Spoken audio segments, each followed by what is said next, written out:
Everyone, welcome back to Dhanya lifestyle vlog. ಎಲ್ಲರೂ ಹೇಗಿದ್ದೀರಾ? I hope ಎಲ್ಲರೂ ಚೆನ್ನಾಗಿದ್ದೀರಾ ಅಂತ ಅಂದ್ಕೊಂಡಿದ್ದೀನಿ.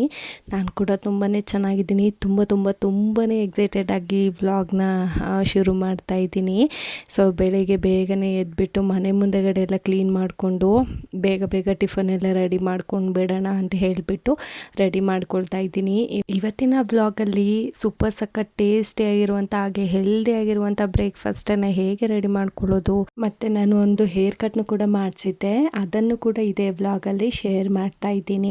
ಮೊದಲಿಗೆ ನಾನು ಮನೆ ಬಾಗಿಲೆಲ್ಲ ತೊಳ್ಕೊಂಡ್ಬಿಟ್ಟು ನೀಟಾಗಿ ಒರೆಸ್ಕೊಂಡು ಹೊಸಲಿಗೆ ಅರಿಶಿನ ಕುಂಕುಮ ಎಲ್ಲ ಇಟ್ಕೊಂಡು ಬಿಡ್ತಾ ಇದ್ದೀನಿ. ಮೊದಲಿಗೆ ಈ ಒಂದು ಕೆಲಸನ ಮುಗಿಸ್ಕೊಂಡು ಬಿಟ್ಟರೆ ಇನ್ನು ಮಿಕ್ಕಿದ ಕೆಲಸ ಮಾಡಲಿಕ್ಕೆ ಹೆಲ್ಪ್ ಆಗುತ್ತೆ ಅಂತ ಹೇಳಿಬಿಟ್ಟು ರಂಗೋಲಿನೆಲ್ಲ ಬಿಡಿಸ್ಕೊಳ್ತಾ ಇದ್ದೀನಿ. ಅಷ್ಟರೊಳಗೆ ಹಸ್ಬೆಂಡ್ ಪ್ರಿಪೇರ್ ಆಗಿ ದೇವ್ರ ಪೂಜೆನೂ ಮಾಡ್ಕೊಳ್ತೀನಿ ಅಂತ ಹೇಳಿದರು. ಸರಿ, ನೀವು ಆ ಕೆಲಸ ಮುಗಿಸ್ಕೊಳ್ಳಿ, ನಾನು ಬ್ರೇಕ್ಫಾಸ್ಟ್ ರೆಡಿ ಮಾಡಿಬಿಟ್ಟು ಚಿನ್ನಮಗೆ ಬಾಕ್ಸ್ ಎಲ್ಲ ತುಂಬಿಟ್ಟು ರೆಡಿ ಆಗ್ತೀನಿ ಅಂತ ಹೇಳಿಬಿಟ್ಟು ಹೇಳಿದೆ. ನಾನು ಮುಂದೆಗಡೆ ಎಲ್ಲ ಗೂಡ್ಸಿ ಸಾರಿಸಿ ಕೊಟ್ಬಿಟ್ರೆ ಅವ್ರ ಕೆಲಸ ಮಾಡ್ಕೊಳ್ಳಿಕ್ಕೆ ಹೆಲ್ಪ್ ಆಗುತ್ತೆ ಅಂತ ಹೇಳಿಬಿಟ್ಟು ನಾನು ಎಲ್ಲನೂ ರೆಡಿ ಮಾಡಿ ಕೊಡ್ತಾ ಇದ್ದೀನಿ. ಮುಂದೆಗಡೆ ರಂಗೋಲಿನೆಲ್ಲ ಬಿಡಿಸ್ಕೊಂಡಿದ್ದಾಯಿತು. ನನಗೆ ಗೊತ್ತಿರುವಂಥ ಒಂದು ಪುಟ್ಟದಾದ ಡಿಸೈನಲ್ಲಿ ರಂಗೋಲಿನ ಹಾಕ್ಕೊಂಡೆ. ಸೊ ಇವಾಗ ಅಡುಗೆ ಮನೆಗೆ ಬಂದುಬಿಟ್ಟು ಟಿಫನ್ಗೆ ರೆಡಿ ಮಾಡಿಬಿಡೋಣ ಅಂತ ಹೇಳಿಬಿಟ್ಟು ರೆಡಿ ಮಾಡ್ತಾ ಇದ್ದೀನಿ. ಇವತ್ತಿನ ಟಿಫನ್ಗೆ ನಾನು ಹೆಲ್ದಿಯಾಗಿರುವಂಥ ರಾಗಿ ಇಡ್ಲಿನ ಮಾಡ್ಕೊಂಡಿದ್ದೀನಿ. ತುಂಬ ಟೇಸ್ಟಿ ಆ್ಯಂಡ್ ಹೆಲ್ದಿ ಕೂಡ. ಇದನ್ನು ಮಾಡ್ಕೊಳ್ಳಿಕ್ಕೆ ನಾವು 2 ಲೋಟ ಆಗುವಷ್ಟು ರಾಗಿಗೆ 3/4 ಲೋಟ ಆಗುವಷ್ಟು ಉದ್ದಿನಬೇಳೆ, 1/4 ಲೋಟ ಆಗುವಷ್ಟು ಅಕ್ಕಿ, 1 ಟೇಬಲ್ ಸ್ಪೂನ್ ಆಗುವಷ್ಟು ಮೆಂತ್ಯನ ಹಾಕ್ಕೊಂಡಿದ್ದೀನಿ. ಇಷ್ಟನ್ನು ಹಾಕಿಬಿಟ್ಟು ಒಂದು 6 ಅವರು ಚೆನ್ನಾಗಿ ನೆನೆಸ್ಕೊಳ್ಬೇಕು. ಒಂದು 3ರಿಂದ 4 ಸತಿ ನೀಟಾಗಿ ವಾಶ್ ಮಾಡಿಬಿಟ್ಟು ಆಮೇಲೆ ನೆನೆಗಾಕಿ. ರಾಗಿಲಿ ಸ್ವಲ್ಪ ಒಟ್ಟಿನಂಶ ಇರೋದ್ರಿಂದ ಎಷ್ಟು ಕ್ಲೀನ್ ಮಾಡಿದ್ರೂ ಒಟ್ಟು ಬರ್ತಾನೆ ಇರುತ್ತೆ. ಸೊ ಹಾಗಾಗಿ ಒಂದು 3ರಿಂದ 4 ಸರ್ತಿ ವಾಶ್ ಮಾಡಿಬಿಟ್ಟು ಇದನ್ನು ಒಂದು 6 ಗಂಟೆಗಳ ಕಾಲ ಚೆನ್ನಾಗಿ ನೆನೆಯಲಿಕ್ಕೆ ಬಿಟ್ಟಿದ್ದೀನಿ. 6 ಗಂಟೆಗಳ ಕಾಲ ಚೆನ್ನಾಗಿ ನೆಂದಿದ್ದಾದಮೇಲೆ ತೋರಿಸ್ತಾ ಇದ್ದೀನಿ ನೋಡಿ ಎಷ್ಟು ಚೆನ್ನಾಗಿ ನೆಂದಿದೆ ಅಂತ ಹೇಳಿಬಿಟ್ಟು. ಇವಾಗ ಇದನ್ನು ನೀಟಾಗಿ ಇನ್ನೊಂದು ಸರ್ತಿ ವಾಶ್ ಮಾಡಿಕೊಂಡು ಮಿಕ್ಸಿಗೆ ಹಾಕಿ ನಾವು ಈ ಇಡ್ಲಿ ಹಿಟ್ಟು ಅಥವಾ ದೋಸೆ ಹಿಟ್ಟನ್ನು ರುಬ್ತೀವಿ ಅಲ್ವಾ, ಅಷ್ಟು ಅದಕ್ಕೆ ನಾನು ರುಬ್ಬಿ ಎತ್ತಿಟ್ಕೊಂಡಿದ್ದೀನಿ. ಈಗ ಅದಕ್ಕೆ ರುಚಿಗೆ ತಕ್ಕಷ್ಟು ಉಪ್ಪನ್ನು ಹಾಕಿಬಿಟ್ಟು ನೀಟಾಗಿ ಕೈಯಲ್ಲಿ ಮಿಕ್ಸ್ ಮಾಡಿಬಿಟ್ಟು ಓವರ್ನೈಟ್ ಫುಲ್ಲು ಫರ್ಮೆಂಟೇಷನ್ ಆಗಲಿಕ್ಕೆ ಬಿಟ್ಬಿಡಬೇಕು. ಚೆನ್ನಾಗಿ ಫರ್ಮೆಂಟ್ ಆದರೆ ಇಡ್ಲಿ ತುಂಬಾ ಚೆನ್ನಾಗಿ ಸಾಫ್ಟಾಗಿ ಬರುತ್ತೆ ಅಂತಲೇ ಹೇಳ್ಬೋದು. ನೋಡ್ತಾ ಇದ್ದೀರಲ್ವ ಎಷ್ಟು ಪರ್ಫೆಕ್ಟ್ ಕನ್ಸಿಸ್ಟೆನ್ಸಿಗೆ ಬಂದಿದೆ ಅಂತ ಹೇಳಿಬಿಟ್ಟು. ಇಷ್ಟು ಕನ್ಸಿಸ್ಟೆನ್ಸಿಗೆ ಕಲಿಸ್ಕೊಂಡ್ರೆ ತುಂಬಾ ಚೆನ್ನಾಗಿ ಬರುತ್ತೆ ಇಡ್ಲಿ. ಸೊ ಇವಾಗ ಬೆಳಿಗ್ಗೆ ನಾನು ಟಿಫನ್ ರೆಡಿ ಮಾಡಲಿಕ್ಕೆ ಬಂದಾಗ ತೆಗೆದು ತೋರಿಸ್ತಾ ಇದ್ದೀನಿ ನೋಡಿ ಎಷ್ಟು ಚೆನ್ನಾಗಿ ಹಿಟ್ಟು ಉಬ್ಬಿದೆ ಅಂತ ಹೇಳಿಬಿಟ್ಟು. ದೋಸೆ ಹಿಟ್ಟು ಇಡ್ಲಿ ಹಿಟ್ಟು ಹೇಗೆ ಉಬ್ಬುತ್ತೆ ಅಲ್ಲ, ಅದಕ್ಕಿಂತ ತುಂಬಾ ಚೆನ್ನಾಗಿ ಉಬ್ಬಿತ್ತು ಹಿಟ್ಟು ಅಂತಲೇ ಹೇಳ್ಬೋದು. ಇವಾಗ ಇದನ್ನು ಮಿಕ್ಸ್ ಮಾಡಿಕೊಂಡು ಇದ್ರ ಒಳಗಡೆ ನಾನು ಸ್ವಲ್ಪ ಕ್ಯಾರೆಟನ್ನು ತುರ್ದಿ ಹಾಕ್ಕೊಂಡಿದ್ದೀನಿ. ಇವಾಗ ಇದನ್ನು ಇಡ್ಲಿ ಪಾತ್ರೆಗೆ ಶಿಫ್ಟ್ ಮಾಡಿಬಿಟ್ಟು ಒಂದು 20 ನಿಮಿಷ ಚೆನ್ನಾಗಿ ಬೇಯಿಸ್ಕೊಳ್ಬೇಕು. 20 ನಿಮಿಷ ಕರೆಕ್ಟಾಗಿ ಬೆಂದ್ಕೊಳ್ಳುತ್ತೆ. 20 ನಿಮಿಷ ಟೈಮಿಂಗ್ಸ್ ನೋಡಿಕೊಂಡು ಇಟ್ಕೊಂಡ್ರೆ ಇಡ್ಲಿ ರೆಡಿ ಆಗುತ್ತೆ. ಇವಾಗ ಅದ್ರ ಜೊತೆಗೆ ಚಟ್ನಿ ಮಾಡ್ಕೊಳ್ಳೋಣ ಅಂತ ಹೇಳಿಬಿಟ್ಟು ಒಂದು ಮಿಕ್ಸರ್ ಬೌಲ್ಗೆ ಕೊತ್ತಂಬರಿ ಸೊಪ್ಪು, ಹಸಿರು ಮೆಣಸಿನ್ಕಾಯಿ, ಕಾಯಿ, ಬೆಳ್ಳುಳ್ಳಿ, ಕಡಲೆಪಪ್ಪು, ಉಪ್ಪು, ನೀರು ಇಷ್ಟನ್ನು ಹಾಕಿಬಿಟ್ಟು ರುಬ್ಕೊಂಡ್ರೆ ಚಟ್ನಿ ರೆಡಿನೇ ಆಗೋಗ್ಬಿಡುತ್ತೆ. ನಾನು ಇವಾಗ ಇದಕ್ಕೆ ಒಂದು ಒಗ್ಗರಣೆನೂ ಕೂಡ ಕೊಟ್ಕೊಳ್ಳೋಣ ಅಂತ ಹೇಳಿಬಿಟ್ಟು ಒಗ್ಗರಣೆನೂ ಕೂಡ ಹಾಕ್ಕೊಂಡಿದ್ದೀನಿ. ಇಡ್ಲಿಗೆ ಆದಷ್ಟು ಚಟ್ನಿ ತೆಳುವಾಗಿದ್ದರೆ ತುಂಬಾ ಚೆನ್ನಾಗಿರುತ್ತೆ. ಅದಕ್ಕೆ ನಾನು ಸ್ವಲ್ಪ ತೆಳುವೇ ಮಾಡ್ಕೊಂಡಿದ್ದೀನಿ.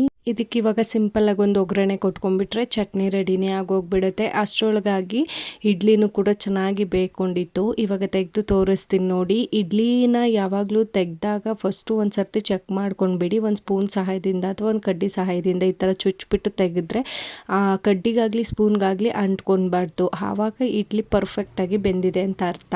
ಸೊ ಇವಾಗ ಇಡ್ಲಿನೂ ಕೂಡ ಬೆಂದಿತ್ತು. ಇವಾಗ ಸರ್ವ್ ಮಾಡ್ಕೊಳ್ತಾ ಇದ್ದೀನಿ. ನೋಡ್ಲಿಕ್ಕೆ ಎಷ್ಟು ಸಕ್ಕತ್ತಾಗಿ ಕಾಣಿಸ್ತಿದೆಯೋ, ತಿನ್ನಲಿಕ್ಕೂ ಕೂಡ ಅಷ್ಟೇ ಹೆಲ್ದಿ ಮತ್ತು ತುಂಬಾ ಟೇಸ್ಟಿಯಾಗಿ ಬಂದಿತ್ತು ಅಂತಲೇ ಹೇಳ್ಬೋದು. ನೀವು ಕೂಡ ಮಿಸ್ ಮಾಡದೆ ಮನೇಲಿ ಟ್ರೈ ಮಾಡಿ. ಮಕ್ಕಳಿಗಂತೂ ಲಂಚ್ ಬಾಕ್ಸಿಗೆ, ಆಫೀಸ್ ಲಂಚ್ ಬಾಕ್ಸಿಗಂತೂ ತುಂಬಾ ಒಳ್ಳೆ ರೆಸಿಪಿ ಅಂತಲೇ ಹೇಳ್ಬೋದು. ನೀವು ಕೂಡ ಮಿಸ್ ಮಾಡದೆ ಒಮ್ಮೆ ಟ್ರೈ ಮಾಡಿ ರೆಸಿಪಿ ಹೇಗೆ ಬಂದಿತ್ತು ಅಂತ ಹೇಳಿ. ಟಿಫನ್ ಎಲ್ಲ ತುಂಬಿ ಕೊಟ್ಬಿಟ್ಟು ಚಿನಿಮನು ಕೂಡ ಸ್ಕೂಲ್ಗೆ ಕಳಿಸ್ಬಿಟ್ಟು ಮಿಕ್ಕಿದ್ದೆಲ್ಲ ಕೆಲಸನೂ ಮುಗಿಸ್ಬಿಟ್ಟು ನಾನು ಕೂಡ ಫ್ರೆಶ್ ಅಪ್ ಆಗಿ ನಾನು ಕೂಡ ರೆಡಿ ಆದೆ. ಸೊ ಹೇರ್ ಕಟ್ ಮಾಡಿಸ್ಲಿಕ್ಕೆ ಹೋಗಬೇಕಿತ್ತು ಅಂತ ಹೇಳಿದ್ನಲ್ಲ, ಸೊ ಅದಕ್ಕಾಗಿ ನಾನು ರೆಡಿ ಆಗಿಬಿಟ್ಟು ಇವಾಗ ಹೊರಡ್ತಾ ಇದ್ದೀವಿ. ನಮ್ಮ ಹೆಣ್ಮಕ್ಳಿಗೆ ಮದುವೆ ಆಗಿ ಒಂದು ಮಗು ಆಯಿತು ಅಂದರೆ ಅವ್ರ ಕೇರ್ಗಿಂತ ಅವ್ರ ಫ್ಯಾಮಿಲಿ ಕೇರೇ ತುಂಬಾ ಇಂಪಾರ್ಟೆಂಟ್ ಆಗುತ್ತೆ. ಮಗು, ಮನೆ, ಮಕ್ಕಳು ಅಂತ ಹೇಳಿ ಎಲ್ಲನೂ ಕೂಡ ಅವ್ರ ಸೆಲ್ಫ್ ಕೇರನ್ನೇ ಮರ್ತ್ಕೊಂಡು ಬಿಟ್ಟಿರ್ತಾರೆ. ಕೂದಲೆಲ್ಲ ಫುಲ್ ಡ್ರೈ ಆ್ಯಂಡ್ ಫ್ರಿಝಿ ಆಗಿಬಿಟ್ಟಿತ್ತು, ತುಂಬಾ ಸ್ಪ್ಲಿಟ್ಸ್ ಆಗಿಬಿಟ್ಟಿತ್ತು ಅಂತಲೇ ಹೇಳ್ಬೋದು. ಸೊ ಅದಕ್ಕೆ ಇವತ್ತು ಹೇರ್ ಕಟ್ನ ಮಾಡಿಸ್ಕೊಂಡು ಬರೋಣ ಅಂತ ಹೇಳಿಬಿಟ್ಟು ರೆಡಿಯಾಗಿಬಿಟ್ಟು ಹೊರಡ್ತಾ ಇದ್ದೀವಿ. ಇವಾಗ ಹೊರಟಿ ನಾವು ಹೇರ್ ಕಟ್ ಮಾಡಿಸ್ಬೇಕಾಗಿರೋ ಸಲೂನ್ಗೆ ಹೋಗ್ತಾ ಇದ್ದೀವಿ.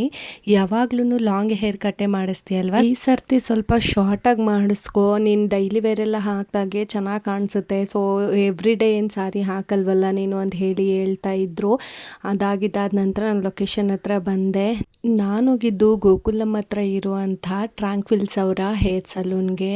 ತುಂಬ ಅಂದರೆ ತುಂಬಾ ಸೂಪರ್ಬ್ ಆಗಿರುವಂಥ ಎಕ್ಸ್ಪೀರಿಯೆನ್ಸ್ ಅಂತಲೇ ಹೇಳ್ಬೋದು. ಅಲ್ಲಿನ ಸ್ಟಾಫ್ ಆಗಿರ್ಬೋದು ತುಂಬ ಅಂದರೆ ತುಂಬಾ ಫ್ರೆಂಡ್ಲಿಯಾಗಿ ಹೇರ್ ಕಟ್ಟನ್ನು ಮಾಡಿದ್ರು ಅಂತಲೇ ಹೇಳ್ಬೋದು. ತುಂಬ ಅಂದರೆ ತುಂಬಾ ಗುಡ್ ಸರ್ವಿಸ್ ಅಂತಲೂ ಹೇಳ್ಬೋದು. ಅಲ್ಲಿ ಹೋಗಿದ್ದಾದ ನಂತರ ಒಂದು 5 ಮಿನಿಟ್ಸ್ ವೆಯ್ಟ್ ಮಾಡಿ ಮ್ಯಾಮ್ ಅಂತ ಹೇಳಿದರು. ಸೊ ಹಾಗಾಗಿ 5 ಮಿನಿಟ್ಸ್ ವೆಯ್ಟ್ ಮಾಡ್ಕೊಂಡು ಕೂತ್ಕೊಂಡಿದ್ವಿ. ಆಮೇಲೆ ಹೇರ್ ಕಟ್ ಮಾಡಲಿಕ್ಕೆ ಅಂತ ಹೇಳಿಬಿಟ್ಟು ಫಸ್ಟು ಹೇರ್ ವಾಶಿಗೆ ಅಂತ ಹೇಳಿ ಕರ್ಕೊಂಡು ಹೋದರು. ತುಂಬ ಅಂದರೆ ತುಂಬಾ ಒಂದು ಹೆಡ್ ಮಸಾಜನ್ನು ಕೊಟ್ಟರು. ತುಂಬಾ ಚೆನ್ನಾಗಿ ಅನಿಸ್ತಾ ಇತ್ತು ನನಗಂತೂ. ಸಾಮಾನ್ಯವಾಗಿ ಮನೇಲಿ ಹೇರ್ಗೆ ಆಯಿಲ್ ಎಲ್ಲ ಮಾಡ್ಕೊಳ್ತಿರ್ತೀವಲ್ಲ, ಅವಾಗ ನಮಗೆ ನಾವೇ ಮಸಾಜ್ ಮಾಡ್ಕೊಳ್ಳೋದಕ್ಕಿಂತ ಈ ಥರ ಯಾರಾದರೂ ಮಸಾಜ್ ಮಾಡಿಕೊಟ್ರೆ ಚೆನ್ನಾಗಿ ಅನಿಸ್ತಿರುತ್ತೆ ನಮ್ಗಳಿಗೆ. ಸೊ ಹಾಗಾಗಿ ಒಂದು ಆರಾಮಾಗಿ ಒಂದು 10-15 ನಿಮಿಷ ಚೆನ್ನಾಗಿ ಒಂದು ಹೆಡ್ ಮಸಾಜ್ ಕೂಡ ಮಾಡಿ ನೀಟಾಗಿ ಹೇರೆಲ್ಲ ವಾಶ್ ಮಾಡಿಕೊಂಡ್ರು ಮೊದಲಿಗೆ. ಅದಾಗಿದ್ದಾದ ನಂತರ ಇವಾಗ ಹೇರ್ ಕಟ್ಟಿಗೆ ಹೋಗೋಣ ಅಂತ ಹೇಳಿಬಿಟ್ಟು ಕರ್ಕೊಂಡು ಹೋಗ್ತಾ ಇದ್ದಾರೆ. ಹೋಗಿದ ತಕ್ಷಣ ಮಾಮೂಲಿ ಅದ್ರದ್ದು ಏನೇನು ಪ್ರೊಸೀಜರ್ ಇರುತ್ತೋ ಅದೆಲ್ಲ ಸೆಕ್ಷನ್ ಎಲ್ಲ ಮಾಡಿಕೊಂಡು ನೀಟಾಗಿ ಹೇರ್ ಕಟ್ಟನ್ನು ಮಾಡ್ತಾಯಿದ್ರು. ಪೂರ್ತಿಯಾಗಿ ವೀಡಿಯೋ ತೆಗಲಿಕ್ಕೆ ಏನು ಪ್ರಾಬ್ಲಮ್ ಆಯಿತು ಅಂದರೆ, ಆ ಸಿಸ್ಟರ್ಗೆ ವೀಡಿಯೋ ಮುಂದೆ ಬರಲಿಕ್ಕೆ ಇಷ್ಟ ಇಲ್ಲ. ಸೊ ಹಾಗಾಗಿ ಪ್ಲೀಸ್ ನನ್ನ ಫೇಸನ್ನು ಹಾಕಬೇಡಿ ಅಂತ ಹೇಳ್ತಾಯಿದ್ರು. ಸೊ ಅವ್ರಿಗೆ ಯಾಕೆ ಇರಿಟೇಟ್ ಮಾಡೋದು ಅಂತ ಹೇಳಿಬಿಟ್ಟು ನಾನು ಮಾತ್ರ ಇರುವಾಗ ಎಷ್ಟಾಗುತ್ತೋ ಅಷ್ಟು ಕ್ಲಿಪ್ಪಿಂಗ್ಸ್ನ ತಗೊಂಡೆ. ನಾನು ಪದೇ ಪದೇ ಅಪ್ಪುಗೆ ಕೇಳ್ತಾನೆ ಇದ್ದೆ, ಅಪ್ಪು ಶಾರ್ಟ್ ಆಗಿಬಿಡುತ್ತೆ ಹೇರು, ನೋಡು ನೋಡು ನೋಡು ಅಂತ. ಅವರೊಂದು 10 ಸತಿಗೆ ಧನ್ಯ ಸುಮ್ಮನೆ ಕೂತ್ಕೋ, ಏನು ಶಾರ್ಟ್ ಆಗಲ್ಲ, ಚೆನ್ನಾಗಾಗುತ್ತೆ, ಯಾಕೆ ಅಷ್ಟೊಂದು ಇದು ಮಾಡ್ತೀಯ, ಸುಮ್ಮನೆ ಕೂತ್ಕೋ ಅಂತ. ಸೊ ಫೈನಲಾಗಿ ಅವರು ಹೇರೆಲ್ಲ ನೀಟಾಗಿ ಕಟ್ ಮಾಡಿ ಶೇಪ್ ಮಾಡಿ ಕೊಟ್ಟರು. ಅದಾಗಿದ್ದಾದ ನಂತರ ಫ್ರೆಂಡ್ಗೂ ಕೂಡ ಈ ಥರ ಹಾಕೋಬೋದು ಮ್ಯಾಮ್, ನೀವು ಜೀನ್ಸ್ ಎಲ್ಲ ಹಾಕಿದಾಗ ತುಂಬಾ ಚೆನ್ನಾಗಿ ಕಾಣುತ್ತೆ ಅಂತ ಹೇಳಿಬಿಟ್ಟು ಹೇಳ್ತಾ ಇದ್ರು. ಅದಾಗಿದ್ದಾದ ನಂತರ ನಾನು ಅಪ್ಪುಗೆ ತೋರಿಸ್ತಾ ಇದ್ದೀನಿ, ನೋಡಪ್ಪು ಚೆನ್ನಾಗಿ ಬಂತ, ಸರಿಗಾಯ್ತಾ, ನೋಡು ನೋಡು ಅಂತ ಹೇಳಿಬಿಟ್ಟು ಹಾಂ ಚೆನ್ನಾಗಾಗಿದೆ ಸೂಟ್ ಆಗ್ತಿದೆ ನಿನಗೆ ಹೇರ್ ಕಟ್ಟು ಅಂತ ಹೇಳಿದರು. ನಾನು ಬಟರ್ಫ್ಲೈ ಹೇರ್ ಕಟ್ ಅಂತ ಹೇಳಿಬಿಟ್ಟು ಮಾಡಿಸಿದ್ದು ಇದನ್ನು. ಸೊ ಅದಾದಮೇಲೆ ತೋರಿಸ್ತಾ ಇದ್ದೀನಿ, ನೋಡ್ದಾ ಶಾರ್ಟ್ ಆಗಿಬಿಡುತ್ತೆ ಅಂತಿದ್ದಲ್ಲ, ಏನೂ ಆಗಿಲ್ಲ, ಚೆನ್ನಾಗಿ ಬಂದಿದೆ, ಸಾಕು ಇಷ್ಟಿದ್ರೆ ಅಂತ ಹೇಳ್ತಾ ಇದ್ರು. ಸರಿ ಓಕೆ ಅಂತ ಹೇಳಿಬಿಟ್ಟು ನಾನು ಕೂಡ ಮಿರರಲ್ಲಿ ಒಂದು ಸರ್ತಿ ಕ್ರಾಸ್ ಚೆಕ್ ಮಾಡಿಕೊಂಡೆ ಹೇಗೆ ಕಾಣಿಸಿದೆ ಅಂತ ಹೇಳಿಬಿಟ್ಟು. ತುಂಬ ಅಂದರೆ ತುಂಬಾ ಸ್ಯಾಟಿಸ್ಫೈಡ್ ಅಂತಲೇ ಹೇಳ್ಬೋದು. ತುಂಬ ಇಷ್ಟ ಆಯಿತು ನನಗಂತೂ ಹೇರ್ ಕಟ್ಟು. ಸೊ ಒಂದು ಸರ್ತಿನೂ ಇಷ್ಟೊಂದು ಶಾರ್ಟ್ ಮಾಡಿಸಿರಲಿಲ್ಲ. ಸೊ ಹಾಗಾಗಿ ಸ್ವಲ್ಪ ಶಾರ್ಟ್ ಆಗಿಬಿಡ್ತಾ ಅಂತ ಅನ್ನಿಸ್ತು ಒಂದು ಕಡೆ. ಆದ್ರೂ ಫ್ರೀ ಏರ್ ಬಿಟ್ಟರೆ ಚೆನ್ನಾಗಿ ಕಾಣಿಸುತ್ತೆ ಅಲ್ವಾ ಅಂತ ಹೇಳಿಬಿಟ್ಟು ನಾನು ಕೂಡ ತುಂಬಾ ಖುಷಿಪಟ್ಟೆ. ಸೊ ಹೇರ್ ಕಟ್ ಹೇಗೆ ಬಂದಿದೆ, ನನಗೆ ಹೇಗೆ ಕಾಣಿಸ್ತಿದೆ ಅಂತ ಹೇಳಿಬಿಟ್ಟು ಕಾಮೆಂಟ್ ಮಾಡಿ ತಿಳಿಸೋಕ್ಕೆ ಮರಿಬೇಡಿ ಆಯಿತಾ. ಅದಾಗಿದ್ದಾದಮೇಲೆ ಹೇರ್ ಕಟ್ ಎಲ್ಲ ಹೇಗೆ ಬಂದಿದೆ ಅಂತ ಹೇಳಿಬಿಟ್ಟು ಕ್ರಾಸ್ ಚೆಕ್ ಮಾಡ್ಕೊಂಡ್ವಿ. ತುಂಬ ಅಂದರೆ ತುಂಬಾ ಚೆನ್ನಾಗಿ ಬಂದಿದೆ ಅಲ್ವಾ, ಎಷ್ಟು ಚೆನ್ನಾಗಿ ಕಾಣಿಸ್ತಾ ಇದೆ. ಹೆಸರು ಮೆನ್ಷನ್ ಮಾಡ್ತೀನಿ, ರಾಜು ಲೈಟ್ ಬಾಯ್ ರಾಜು. ರಾಜುನ ಕರೆಂಟ್ ಹೊಡಿಯುತ್ತೆ ಈಗ, ದೂರ ನಿಂತ್ಕೊಳ್ಳಿ ಮ್ಯಾಮ್. ಅದಾದಮೇಲೆ ನಾನು ಸ್ವಲ್ಪ ಕ್ಲಿಪ್ಪಿಂಗ್ಸ್ ಎಲ್ಲ ತೊಗೊಳ್ಬೇಕು ಅಂತ ಹೇಳಿದೆ. ಪಾಪ ಬ್ರದರು ಲೈಟಿಂಗ್ಸ್ ಎಲ್ಲ ಅರೇಂಜ್ ಮಾಡಿಕೊಟ್ರು. ಆ ಲೈಟಿಂಗ್ಸ್ದು ವಯರ್ ಕಿತ್ತೋಗ್ಬಿಟ್ಟಿತ್ತು. ಸೊ ಅದಕ್ಕೆ ರೇಗಿಸ್ತಾ ಇದ್ರು, ಕರೆಂಟ್ ಹೊಡೆದ್ಬಿಡುತ್ತೆ ಮ್ಯಾಮ್, ದೂರ ನಿಂತ್ಕೊಳ್ಳಿ ಅಂತ ಹೇಳಿಬಿಟ್ಟು. ತುಂಬಾ ಫ್ರೆಂಡ್ಲಿಯಾಗಿದ್ದರು ಅಂತಲೇ ಹೇಳ್ಬೋದು. ಅದಾಗಿದ್ದಾದ ನಂತರ ಸಿಸ್ಟರ್ ಕೂಡ ಕೆಲವೊಂದು ಕ್ಲಿಪ್ಪಿಂಗ್ಸ್ ಬೇಕು ಅಂತ ಹೇಳಿಬಿಟ್ಟು ಅವ್ರದ್ದು ಫೋನಲ್ಲಿ ತೊಗೊಂಡ್ರು. ನಾನು ಕೂಡ ನನ್ನ ಫೋನಲ್ಲಿ ನನಗೆ ಏನು ಬೇಕಿತ್ತು ಕ್ಲಿಪ್ಪಿಂಗ್ಸು ಅದನ್ನು ನಾನು ತಗೊಂಡೆ. ತುಂಬ ಅಂದರೆ ತುಂಬಾ ಚೆನ್ನಾಗಿ ಕಾಣಿಸ್ತಾ ಇದೆ ಅಲ್ವಾ ಹೇರ್ ಕಟ್ ಅಂತೂ. ನನಗಂತೂ ತುಂಬ ಅಂದರೆ ತುಂಬಾ ಇಷ್ಟ ಆಯಿತು.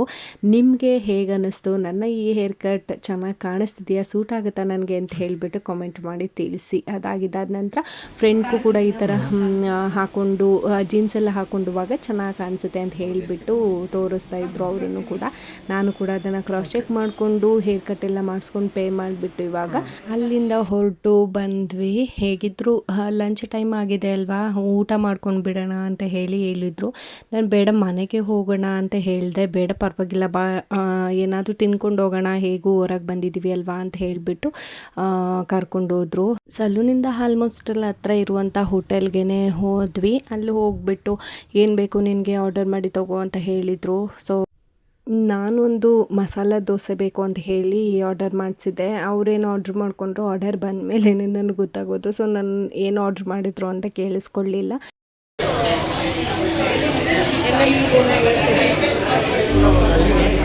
ಅದಾದಮೇಲೆ ಆರ್ಡರ್ ಬರೋ ತನಕ ಸುಮ್ಮನೆ ಕೂತ್ಕೊಂಡಿದ್ವಲ್ಲ ಅಂತ ಹೇಳಿಬಿಟ್ಟು ಹೇಗೆ ಕಾಣಿಸ್ತಿದೆ ಅಪ್ಪು ಹೇರ್ ಕಟ್ ಅಂತ ಕೇಳಿದೆ. ತುಂಬ ಚೆನ್ನಾಗಿ ಕಾಣಿಸ್ತಿದೆಮ್ಮ ಅಂತ ಹೇಳಿದರು. ಅದಾದ ನಂತರ ನಾನು ಆರ್ಡರ್ ಮಾಡಿದಂಥ ಮಸಾಲೆ ದೋಸೆ ಅವರೊಂದು ಸೆಟ್ ದೋಸೆನ ಆರ್ಡ್ರ್ ಮಾಡ್ಕೊಂಡಿದ್ರು. ಸೊ ಎರಡೂ ಆರ್ಡರ್ ಕೂಡ ಬಂತು. ಇವಾಗ ನಾನು ಮಸಾಲೆ ದೋಸೆದು ಟೇಸ್ಟ್ ಹೇಗಿದೆ ಅಂತ ಹೇಳಿಬಿಟ್ಟು ನೋಡೋಣ ಅಂತ ಹೇಳಿಬಿಟ್ಟು ಚೆಕ್ ಮಾಡ್ತಾಯಿದ್ದೀನಿ. ಆಲ್ಮೋಸ್ಟ್ ಅಲ್ಲಿ ಎಲ್ಲೇ ಹೋದ್ರೂ ನನಗೆ ಜಾಸ್ತಿ ಮಸಾಲೆ ದೋಸೆ ತಿನ್ನೋಕ್ಕೇ ತುಂಬಾ ಇಷ್ಟ ಆಗುತ್ತೆ. ತುಂಬ ಅಂದರೆ ತುಂಬಾ ಚೆನ್ನಾಗಿತ್ತು ಅಂತಲೇ ಹೇಳ್ಬೋದು. ಹೆವಿ ಟೇಸ್ಟಿ ಕೂಡ. ಸೊ ನಾನು ಆ ಥರ ಹೇಳಿದ ತಕ್ಷಣ ಹೌದಾ ನಾನು ಮಸಾಲೆ ದೋಸೆನೇ ತೊಗೊಂಡ್ಬಿಡ್ಬೇಕಾಗಿತ್ತಲ್ಲ ಅಂತ ಹೇಳ್ತಾಯಿದ್ರು. ಅದಾದಮೇಲೆ ಟೇಸ್ಟ್ ಮಾಡಿ ಅಂತ ಹೇಳಿ ಅವ್ರಿಗೂ ಕೊಟ್ಟೆ. ತುಂಬ ಅಂದರೆ ತುಂಬಾ ಚೆನ್ನಾಗಿದೆ ಅಂತ ಹೇಳಿದರು. ಸೊ ಊಟ ಎಲ್ಲ ಮುಗಿಸ್ಕೊಂಡು ನಾನೊಂದು ಚಾಕ್ಲೇಟ್ ಮಿಲ್ಕ್ ಶೇಕ್ನ ತೊಗೊಂಡೆ. ಅವರೊಂದು ಲೆಮನ್ ಸಾಲ್ಟ್ ಜ್ಯೂಸನ್ನು ತೊಗೊಂಡ್ರು. ಸೊ ಇಬ್ಬರೂ ಜ್ಯೂಸಸ್ ಎಲ್ಲ ಕುಡಿದ್ಬಿಟ್ಟು ಆರಾಮಾಗಿ ನಿಧಾನಕ್ಕೆ ಅಲ್ಲೇ ಕೂತ್ಕೊಂಡು ಸ್ವಲ್ಪ ಹೊತ್ತು ಹಾಗೆ ಮಾತಾಡಿಕೊಂಡು ನಿಧಾನಕ್ಕೆ ಜ್ಯೂಸ್ ಎಲ್ಲ ಕುಡ್ಕೊತಾ ಇದ್ದೀನಿ. ಆದಷ್ಟು ಈ ಸ್ಮೂತಿ ಜ್ಯೂಸಸ್ ಎಲ್ಲ ತೊಗೊಂಡಾಗ ನಾನು ತುಂಬಾ ಲೇಟು ಕುಡಿಯೋದು.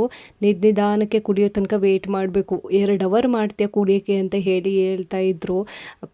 ಕೊಡಿಸ್ಬಿಡ್ತೀರಾ ಮತ್ತೆ ಹಿಂಗೆ ಅಂತೀರಾ ಅಂತ ಹೇಳಿ ನಾನು ನಿಧಾನಕ್ಕೆ ಆರಾಮಾಗಿ ಕೂತ್ಕೊಂಡು ಕುಡಿದೆ. ಸೊ ಇನ್ನು ಈ ವ್ಲಾಗನ್ನು ಕೂಡ ಇಲ್ಲಿಗೆ ಎಂಡ್ ಮಾಡ್ತಾ ಇದ್ದೀನಿ. ಇದಾಗಿತ್ತು ನನ್ನ ಪುಟ್ಟ ವ್ಲಾಗ್. ಈ ವ್ಲಾಗ್ ಏನಾದರೂ ನಿಮ್ಗೆ ಇಷ್ಟ ಆಗಿತ್ತು ಅಂದರೆ ಪ್ಲೀಸ್ ಲೈಕ್, ಶೇರ್, ಕಾಮೆಂಟ್ ಮಾಡೋಕ್ಕೆ ಮರಿಬೇಡಿ. ಸಿಗ್ತೀನಿ ನೆಕ್ಸ್ಟ್ ವ್ಲಾಗಲ್ಲಿ. ಅಲ್ಲಿವರೆಗೂ ಟೇಕ್ ಕೇರ್, ಬಾಯ್ ಬಾಯ್.